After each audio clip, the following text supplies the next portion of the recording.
Hey guys, what's up? Taylor here. My name's Taylor. If you don't know who I am, uh, today I'm going to be teaching you some advice and tips how to get the tactical nuke from Modern Warfare 2.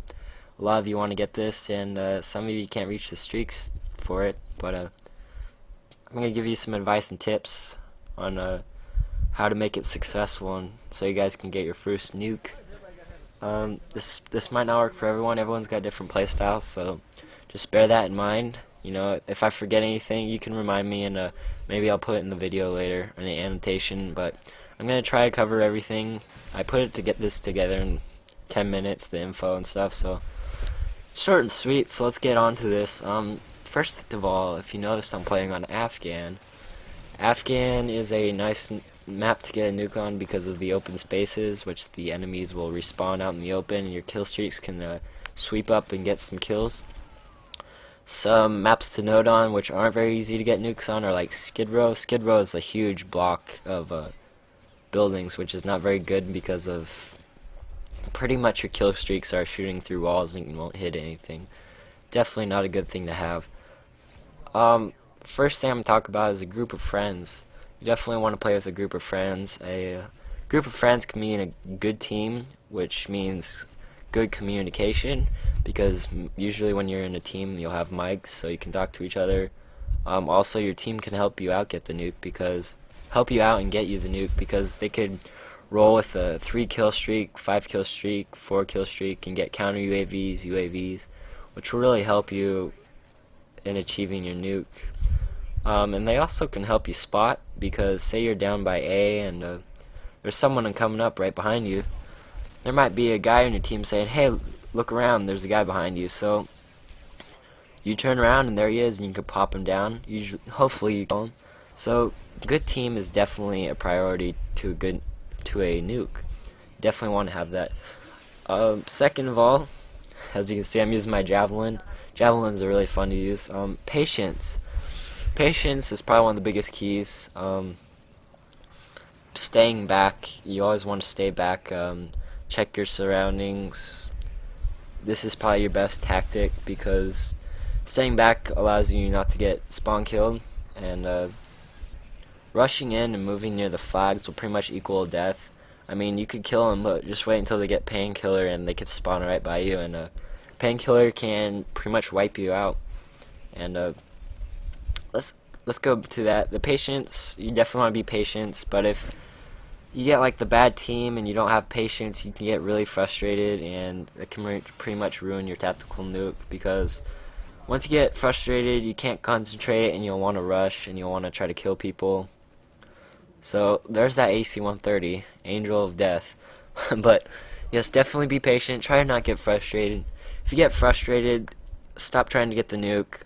Go back to your other kill streak until you get confident and happy again, happy, and you can try for your nuke again, which pretty much works for me. If I get frustrated, I just quit with the nuke and try like the Pavlo, the Harrier, and the Predator missile.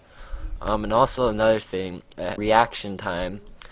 When you trying to get the nuke, I mean, this goes for a general rule. You want to have fast reaction time, because the faster you can react, the less times you're gonna get hit, or the less time an enemy will spot onto you and try to take you down. And this can also go for, don't try to stay in the same spot over and over.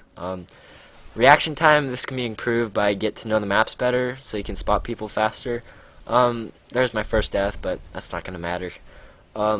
Also, hardcore, you could try out hardcore. Hardcore definitely makes your reaction time faster, because you die in one bullet. So if you can't get fast reaction time, try hardcore, or get to know the maps bigger. Or you could maybe lower your sensitivity or heighten your sensitivity, whichever makes you more comfortable and lock on faster.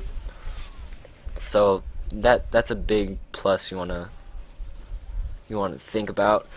Also, stay off multiple routes. You want to stay out of big open areas. Say like in the middle of where that plane's at in Afghan.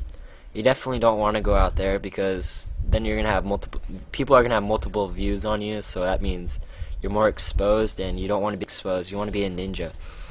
And all like cross routes.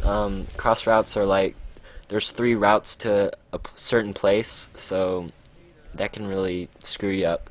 So stay out of the cross routes and the big open areas. You know, stay on the outside of the maps, and that's your best bet because you're covering your back by the outside of the maps. This can lead into staying by your team. Staying by your team allows for them to protect your sides or let them alert that there's an enemy nearby, because if they get killed, then you have the notice that, hey, my teammates died, so there's gonna be someone coming from the left or the right or behind me, so I'm gonna have to act up and make sure they don't kill me. And also, usually they'll spawn back by you, because if you're patient, you're gonna stay back, and so when you're staying back, your team's gonna spawn behind you, and they're gonna be able to cover you, and usually if they're running out, they're gonna be the first to die, and that can lead to the alertness. Then there's guns. Some good guns to use are the assault rifles, the snipers, the LMGs. I would prefer a sniper rifle because you have to be fast with it, and sometimes you can get rushed from behind and not even know it, and it can be pretty gay. People seem to take advantage of the sniper rifles, which I guess the good thing about this is they added shotguns and stuff, submachine guns to the game for your secondary weapon, so you can pretty much kick their ass if they try to get near you. LMGs are really nice because you can add silencers to them in this game. So you can add the LMGs to your weapons for nukes, and yeah, assault rifles I would say your best bet. They got the power, and they're pretty much the all-around use weapon and probably the best guns in the game. Attachments, let's see. You have your heartbeat sensors, your silencers, and your red dot sights. Your heartbeat sensors are very nice because they can tell either there's someone around the corner, so you can definitely be aware and be sure to take them out because you'll know where they're at. But the only thing I'd say about heartbeat sensors is you might rely on your heartbeat sensor too much to not look at the UAV and notice, or the map, to see that, hey, there's someone in front of you and they just sprinted, and it'll be too late and you'll die. So you definitely want to be careful on the heartbeat sensor. Silencers are nice because they prevent you from showing up on the map, which means no red dot sight, and a lot of people rely on the red dot on the map to find their enemies. Red dot sights on the game, this is overall great for aiming. You know, it'll help you. It doesn't have any damage fall off from distance, and doesn't reduce your damage like a sensor does. So red dot sights pretty good. You know, you don't need silencers or heartbeat sensors. I mean, they're better because people might pass you because they don't see the red dot, or the heartbeat sensor, which can help you guide where the enemy is at. Perks to use. Let's see. There's Scavenger Pro. Scavenger Pro is a really good one because you can have pretty much bandolier and you can pick up ammo. This is probably your #1 perk. Bling is nice for the heartbeat sensor and the silencer, but usually if you run out of ammo, it's scary to go pick up someone else's gun because you might be running right in the path of where that person died, and he might show up again trying to get a kill. Cold-blooded is also a very nice perk, as it pretty much makes you invisible to all kill streaks, to the UAV, heartbeat sensors, and everything, which is nice. If you want to be a ninja, go undetected. I guess cold-blooded would be a little nicer for rushing, because if they get a UAV, they won't know you're at. And then there's Scrambler and Steady Aim. Steady Aim's your ordinary shoot from the hip if they get close to you and get some kills. It could save your life. Then Scrambler is a very nice one because when the UAV pops up and you're close to that person, it will disappear. It'll become all fuzzy, so they won't particularly know where you're at, or when they have a UAV, they won't know you're at. So Scrambler is a very nice perk to use. Scrambler Pro's even better because it delays claymores, but yep.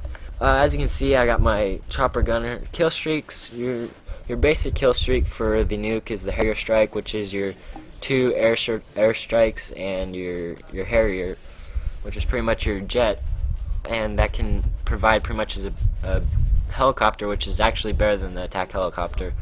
And then after you be patient, you'll get your chopper gunner, which can lead to this. Pretty much ultimate rape, because if no one shoots it down, they're spawn. Pretty much what you want to try to do is kill them, and hopefully they'll spawn out in the open, and you can just keep spawn killing them. and get really easy kills. This is a pretty cheap way to get a tactical nuke, but it was definitely very effective. And then you pull your nuke, and there's your bum. But as you can see in this game, it's picking a new host, the host migration, and guess what happens? It fails. So I hope you guys enjoyed the tactical nuke advice and tips. Rate the video. Thanks for watching again. Peace, guys.